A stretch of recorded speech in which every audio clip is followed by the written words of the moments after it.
नमस्कार, सादर जय जिनेंद्र। क्षमा ब्रेकिंग जैन न्यूज प्रतिदिन प्रातः, दोपहर एवं रात्रि में देश भर से संपूर्ण जैन समाज से संबंधित सही और सकारात्मक समाचारों के लिए देखना और सुनना न भूलें। साथ में आपसे विनम्र निवेदन है कि यदि आपने इस चैनल को सब्सक्राइब नहीं किया है तो कृपया अवश्य कीजिए और शेयर और लाइक करके धर्म प्रभावना में सहयोगी एवं सहभागी बनिए। दुखद समाचार है।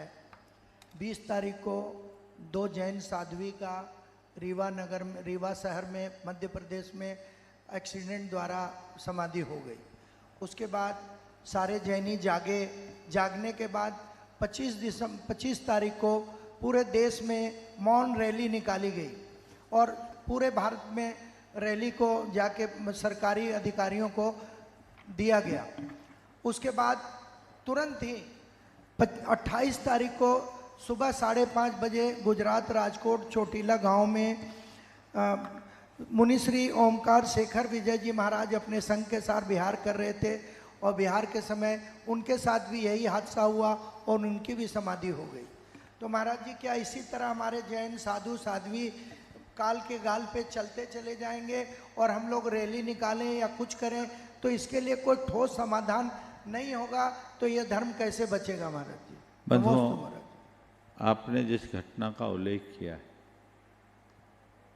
ये निश्चित रूप से बहुत ही झकझोरने वाली घटना है और मैं तो इस पर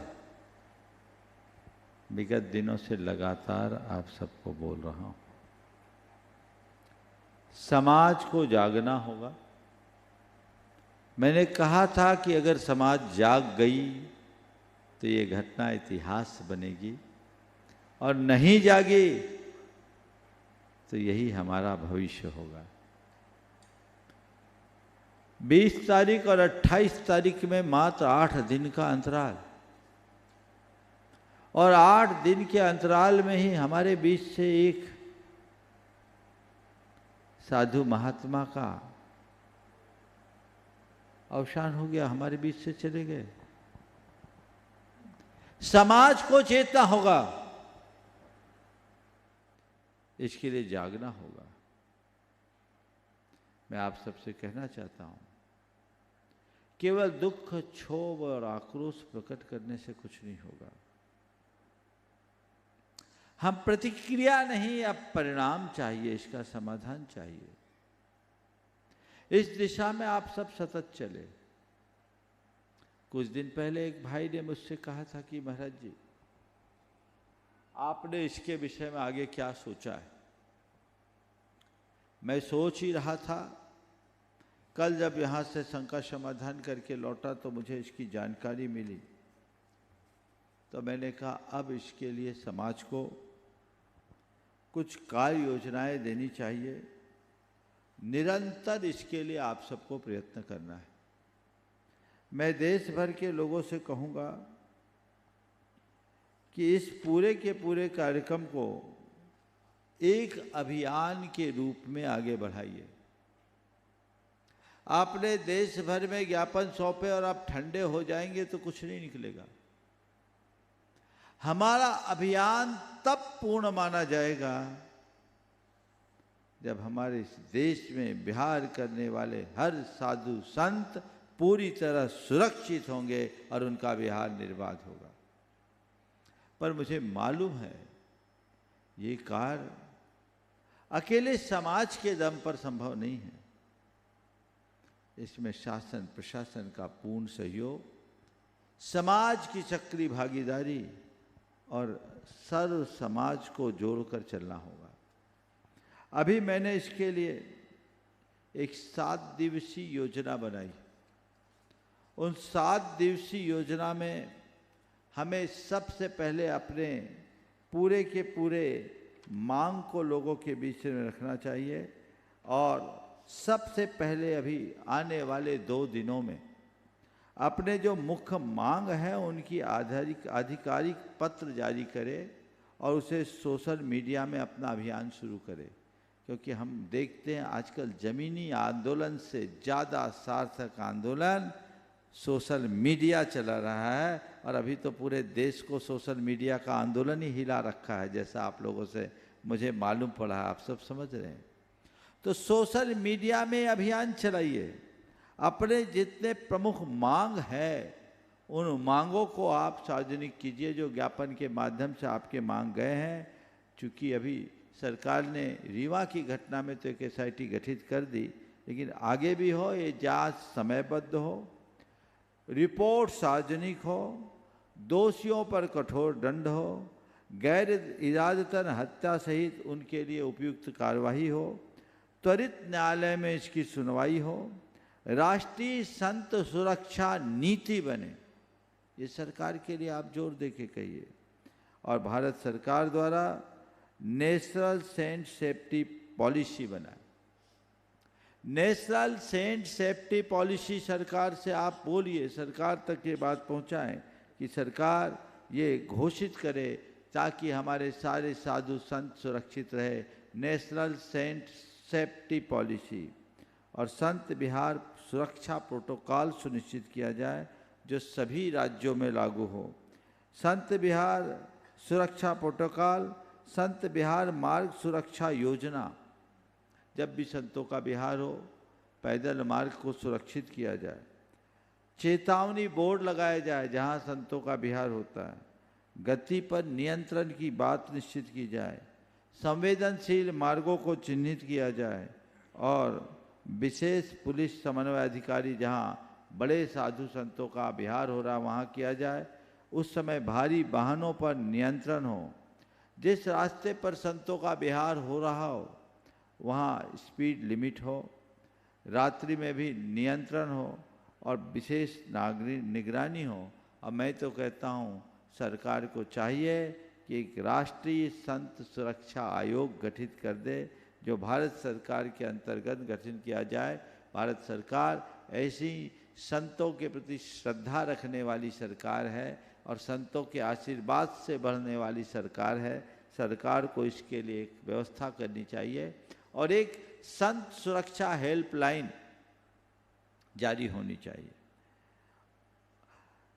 24/7 सातों दिन और 24 घंटे हेल्पलाइन होना चाहिए। कहीं भी उनको ये व्यवस्था हो जाए और ये व्यवस्थाएं अगर किया जाए तो हमारा बहुत काम हो सकता है। हम भारत सरकार एवं राज्य सरकारों से निवेदन करें कि संत समाज की सुरक्षा को केवल धार्मिक विषय न मानकर राष्ट्रीय सांस्कृतिक विरासत के संरक्षण का विषय माना जाए और उपयुक्त मांगों पर शीघ्र ध्यान दिया जाए। ये काम किया जाए और ये मांग पत्र को 2 दिन तक, इसे सोशल मीडिया में पहले तो गया है, कुछ और मैंने बढ़ाया है, लेकिन इससे आप पूरे देश में जारी करें। इसके बाद तीसरे दिन प्रेस वार्ताएं करें जगह जगह लोग इकट्ठे होकर, ताकि एक जागरूकता का माहौल हो। और चौथे और 5वें दिन हमारे समाजों का प्रतिनिधिमंडल प्रशासनिक अधिकारियों से मिले, उन तक अपनी बात पहुंचाए। ये अभियान तब आगे बढ़ेगा। और एक काम करें, हम इसके लिए प्रधानमंत्री कार्यालय तक हस्ताक्षर अभियान चलाएं। देश भर से कम 10 लाख हस्ताक्षर हो, या ऑनलाइन भी हो सके, ऑफलाइन भी हो सके। युवा वर्ग इसमें आगे आए। इसके लिए एक संत सुरक्षा अभियान के रूप में, राष्ट्रीय संत सुरक्षा अभियान के रूप में एक संगठन बनाया जाए और राष्ट्रीय स्तर से नीचे स्तर तक की इसकी कार्रवाई की जाए, जिसमें समाज के सभी वर्गों के लोग जुड़े। और जैन के साथ साथ हम अन्य बंधुओं को भी इसके साथ जोड़ करके चले तो बहुत अच्छा होगा। ऑनलाइन हस्ताक्षर अभियान एक साथ पूरे देश में हो, इसे योजनाबद्ध तरीके से काम किया जाए। और 7वें दिन हम संत सुरक्षा संकल्प सभा जगह जगह आयोजित करें, जिससे लोगों के हृदय में संतों की सुरक्षा की प्रेरणा जगे। तो ये बहुत बड़ा काम हो सकता है। प्रथम चरण में ये 2 कार्य 1 सप्ताह के लिए निरंतर किया जाए और सरकार के प्रतिनिधियों से इसके लिए पूरा दबाव बनाया जाए, तो बहुत बड़ा परिवर्तन आ सकता है। आप सब जानते हैं, सरकारें हैं, नेता लोग हैं, आपके सामने कुछ बोल देते हैं, लेकिन उसके बाद बातें जहाँ के तहाँ हो जाती है। मानवाधिकार आयोग के प्रमुख ने भी इस विषय में अपनी बात की, लेकिन ये चीज़ें जारी होने के बाद भी ज़मीनी हकीकत नहीं बन पाती। इसके लिए हमें बहुत जागरूकता से आगे आना होगा। तो मैं पूरे देश भर की जैन समाज से ये कहूँगा, इस तरह की घटनाएं होते रहेगी और आप आंसू बहाते रहेंगे। अभी जिन महाराज साहब का आपने उल्लेख किया, ज़्यादा उम्र भी नहीं दिख रही है, एकदम यौवन अवस्था। और आप देखिए जिनकी अभी आपके बीच में तस्वीर आ रही है, ओंकार शेखर विजय जी महाराज साहब असमय में चले गए। उनकी जो एक्सीडेंट की वीडियो आई वो इतनी खौफनाक है कि दिखाया भी नहीं जा सकता।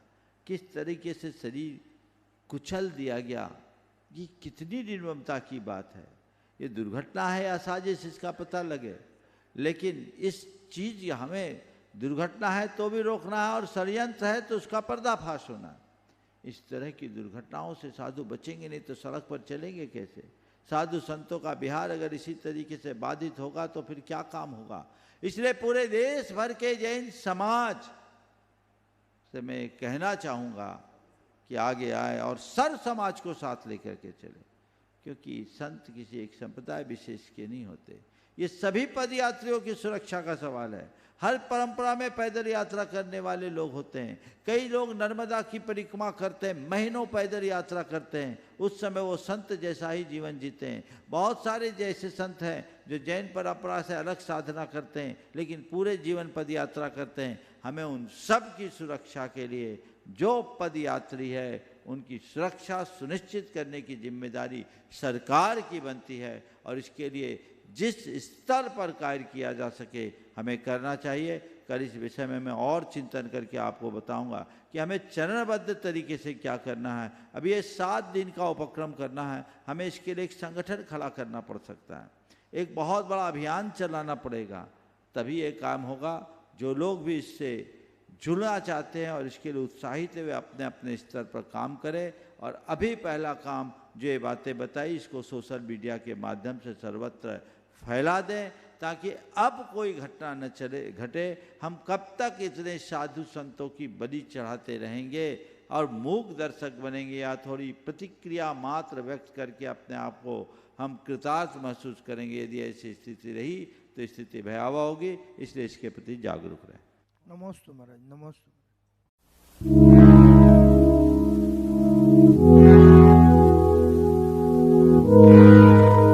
क्षमा breaking Jain news YouTube channel पर विज्ञापन देकर धर्म प्रभावना में बने सहभागी। विज्ञापन देने हेतु संपर्क कीजिए मोबाइल नंबर 9026900740 एवं समाचार एवं वीडियो भेजने हेतु व्हाट्सएप नंबर 9335236222। क्षमा breaking Jain news YouTube channel देखने के लिए आपको बहुत बहुत धन्यवाद। सादर प्रणाम, सादर जय जिनेंद्र।